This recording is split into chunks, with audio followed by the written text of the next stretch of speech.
రాష్ట్ర వ్యాప్తంగా BRS party ఆధ్వర్యంలో రైతు దీక్ష ఆందోళన కార్యక్రమాలు చేపడుతున్నారు. అందులో భాగంగా ఆదిలాబాద్ జిల్లా కేంద్రంలో బీఆర్ఎస్ పార్టీ జిల్లా అధ్యక్షుడు మాజీ మంత్రి జోగు రామన్న ఆధ్వర్యంలో రైతు దీక్ష కార్యక్రమం చేపట్టారు. ఎన్నికల సమయంలో రైతులకు ఇచ్చిన హామీలను నెరవేర్చకుండా కాంగ్రెస్ ప్రభుత్వం రైతులను మోసం చేసిందని జోగు రామన్న మండిపడ్డారు. ఒక చేతగాని దద్దమ్మ చేతిలో ప్రభుత్వ పాలన కొనసాగుతుందన్న మాజీ మంత్రి జోగు రామన్నతో మా ప్రతినిధి రాజు ఫేస్ టు ఫేస్. కాంగ్రెస్ ప్రభుత్వం అనుసరిస్తున్న రైతు వ్యతిరేక విధానాన్ని వ్యతిరేకిస్తూ ఈరోజు బీఆర్ఎస్ పార్టీ ఆధ్వర్యంలో రాష్ట్ర వ్యాప్తంగా కూడా ఆందోళన కార్యక్రమం కొనసాగుతుంది. ఆదిలాబాద్ జిల్లా కేంద్రంలోని ఆర్ఎండ్బి గెస్ట్ హౌస్ ఎదుట బీఆర్ఎస్ పార్టీ ఆధ్వర్యంలో ఈరోజు రైతు దీక్ష కార్యక్రమం చేపట్టడం జరిగింది. బీఆర్ఎస్ పార్టీ జిల్లా అధ్యక్షుడు మాజీ మంత్రి జోగు రామన్న ఆధ్వర్యంలో ఏర్పాటు చేసిన ఈ రైతు దీక్ష కార్యక్రమంలో పెద్ద ఎత్తున రైతులు, అలాగే మహిళలు, అలాగే బీఆర్ఎస్ పార్టీకి సంబంధించిన కార్యకర్తలు, నాయకులు పాల్గొనడం జరిగింది. ఈ రైతు దీక్ష ఏ విధంగా కొనసాగుతుంది, అలాగే కాంగ్రెస్ ప్రభుత్వము రైతులకు ఎలాంటి మోసాలు చేస్తుందో అనే విషయంలో మనతో మాట్లాడడానికి మాజీ మంత్రి జోగు రామన్న ఉన్నారు. సార్ చెప్పండి, రైతు వ్యతిరేక విధానాల వల్ల రైతులకు ఎలాంటి నష్టం జరుగుతుంది? కాంగ్రెస్ ప్రభుత్వం ఇచ్చిన హామీల పట్ల రైతులు ఎలాంటి ఆగ్రహం వ్యక్తం చేస్తున్నారు? ఈరోజు కాంగ్రెస్ పార్టీ ముఖ్యమంత్రి రేవంత్ రెడ్డి గారు మీరు ఏదైతే సోనియా గాంధీ పుట్టినరోజు కానుకగా నేను 7వ తారీఖు నాడు ప్రమాణ స్వీకారం చేసిన వెంటనే 9వ తారీఖు నాడు మీరు 1 లక్ష కేసీఆర్ గారు మాఫీ చేశారు. అది మీరు తీసుకొని మళ్ళా 2 లక్షల రూపాయలు రుణం తీసుకొని సోనియా గాంధీ బర్త్డే సందర్భంగా పుట్టినరోజు కానుకగా 2 లక్షల రూపాయల రుణమాఫీ చేస్తామని చెప్పి రైతులకు హామీ ఇచ్చినటువంటి విషయాన్ని ఈరోజు రైతు దీక్ష ద్వారా ఆదిలాబాద్ నుండి ఈరోజు రేవంత్ రెడ్డి గారిని మేము హెచ్చరిక చేస్తూ ఉన్నాం. మీరు రైతుల 2 లక్షల రుణమాఫీ కాదు, ఈరోజు మీరు రైతు భరోసా చెప్పారు. 15,000 రూపాయలు ఎకరానికి ఇస్తామని చెప్పిండ్రు. ఇవాళ 15,000 రూపాయలు కాదు, ఒక ఖరీఫ్ అయితే ఎగ్గొట్టిండ్రు.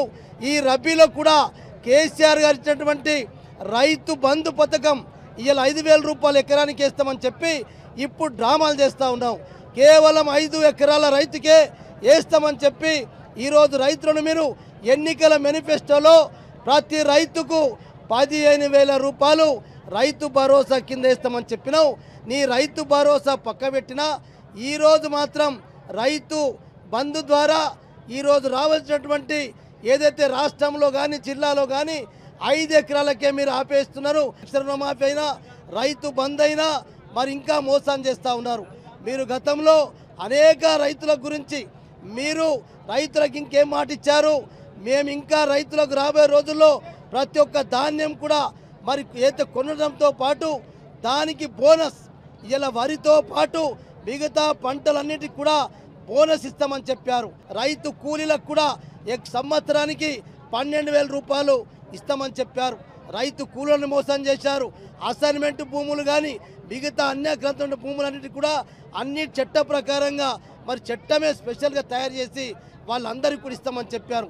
ఇలా ఎస్సీ ఎస్టీలు బీసీలు పేదవాళ్ళు మరి ఇలా అసైన్ భూములతోటి ఏ హక్కు పత్రాలు లేకుండా ఇప్పటికీ మరి ఇలా కాంగ్రెస్ పార్టీ ఇచ్చినటువంటి మాట కట్టుబడలేకపోయింది.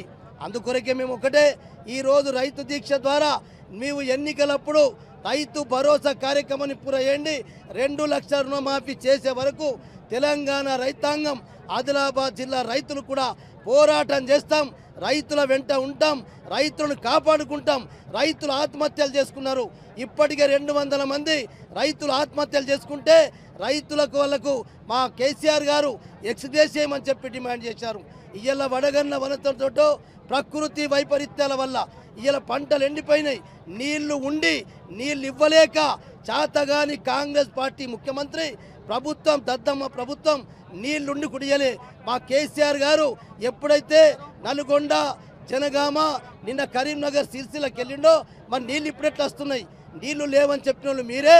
ఇలా కేసీఆర్ గారు రైతులకు బాసటగా నిలబడి పోతుంటే కేసీఆర్ గారి యాత్రకు భయపడి ఈరోజు నీళ్లు వదులుతూ ఉన్నారు. మొన్న వరద కాలువ ద్వారా ఏదైతే హరీష్ రావు గారు 24 గంటల్లో మీరు నీళ్లు వదలకపోతే మొత్తం దిగ్బంధం చేస్తామని చెప్తే నీళ్లు వదులుతూ ఉన్నారు. అంటే దీన్ని బట్టి చూస్తూ ఉంటే ఇలా 20,000 ఎకరాల పంట నష్టం జరిగింది, వడగండ్ల వల్ల జరిగింది.